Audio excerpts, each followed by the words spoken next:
यह है जुगाड़ू खाद बनाने की व्यवस्था।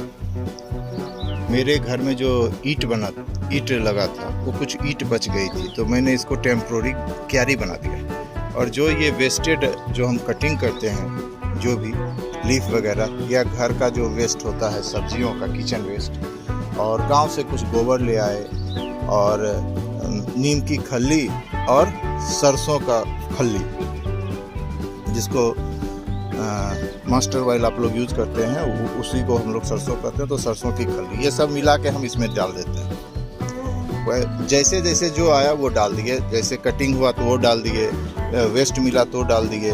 उसके बाद और आप थोड़ा सा यूरिया अगर आप दे दीजिएगा तो जल्दी ये सड़ जाता है, मेल्ट हो जाता है जल्दी। और जब भी ज़रूरत पड़ता है तो इसी तरह हम बीच से ईंट निकाल देते हैं, और जब भी रिपोर्टिंग करना होता है तो इसका ही हम यूज़ कर लेते हैं। तो हम कहीं जाते वाते नहीं हैं। यहाँ पे वर्मी कंपोस्ट मिलना वो आपको नर्सरी में ही मिलेगा, और वो बहुत महंगा होता है, इसलिए हम इसको यही यूज़ करते हैं। लेकिन गांव जाते हैं तो हम अपने गाड़ी में 1-2 बोरा लेके चले आते हैं, उसको भी हम मिक्स कर देते हैं। हालांकि यहाँ भी मिलता है, लेकिन उतना लाना ये नहीं, हमको यहीं से हो जाता है। मेरे गार्डन में, मेरे जो टेरिस गार्डन है, उसी के कटिंग से हम खाद बनाते हैं। ये ईटा का ये है, देखिए ये इसमें पूरी तरह से खाद बन गया, और इसमें मेरा गुड़हल का पौधा भी रन कर रहा है, पूरी तरह से बन गया है, सर गया। ये दूसरा ये बन गया है। लेकिन इसमें एक बात का ध्यान रखिएगा, जब भी आप छत पे बनाते हैं तो छत के ऊपर होना चाहिए। देखिए ये एक ईंटा ऊपर दे दीजिए, उस पे आप पूरा ईंटा सजा दीजिए, जिसके के चलते आपको छत पर डैम्प न मारेगा।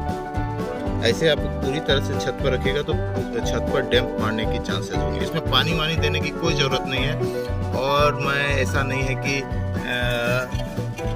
बस डाला 6 महीने में निकाला, 2 महीने में निकाला, ऐसा कुछ नहीं है। सालों से ये पड़ा हुआ है, सालों से देते रहते हैं, सालों से पड़ा हुआ है। ऊपर का हटा देते हैं, नीचे से निकाल लेते हैं। इसका 20% भी अगर गमले में पड़ गया तो ये 100% का काम कर देता है।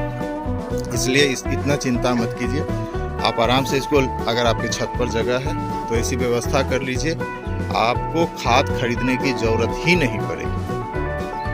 धन्यवाद। आपको अगर ये इन्फॉर्मेशन अच्छा लगा होगा, इसको लाइक और सब्सक्राइब कीजिएगा, और ऐसा ही व्यवस्था आप अपने कर लीजिए। अगर ये नहीं कर सकते हैं तो इतने बड़े गमले ले आइए, गमले में देते जाइए। जब गमला सड़ जाए उसमें पानी की व्यवस्था, अगर गमले को आप 2 ईंटा ऊपर रखिए और नीचे अगर आप एक पॉट छोटा सा रखते हैं और पानी देते हैं, वो जो पानी गिरता है उसमें भी बहुत सारे मिनरल्स होते हैं, इसलिए आप वो भी मिनरल्स पानी में मिला के गमले में दे सकते हैं। ये सब जुगाड़ू व्यवस्था है, इसमें कोई मेंटेनेंस नहीं है। मेरा वो पुराना ईंटा बेकार ही पड़ा हुआ था, उसका मैंने बना दिया और ये व्यवस्था मैंने कर ली। धन्यवाद। देखिए इसमें पानी देने की ज़रूरत क्यों नहीं पड़ती है, क्योंकि ये जो कटिंग है ये मैं जमा करके रखता हूँ। जब वर्षा ऋतु आती है तो इसके छोटे छोटे टुकड़े करके मैं इसमें डाल देता हूँ। तो ये जब पूरी तरह से मेल्ट हो जाता है, सड़ जाता है, खाद बन जाता है, तब मैं इसमें पौधे लगा देता हूँ। ये देखिए मधुमालती का ये पौधा है, ये ब्लीडिंग हार्ट का है, एक बॉल लगा हुआ है। तो इन सबों में हम पानी देते हैं तो इसमें ऑटोमेटिक पानी पड़ जाता है।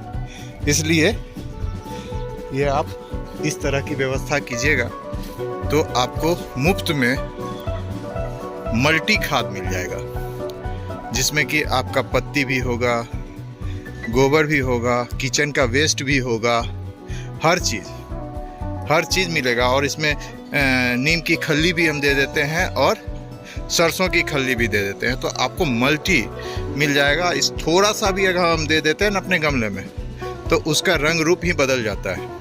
इसलिए आप ऐसा व्यवस्था कर लीजिएगा तो आपको मुफ्त में खाद मिल जाएगा। धन्यवाद।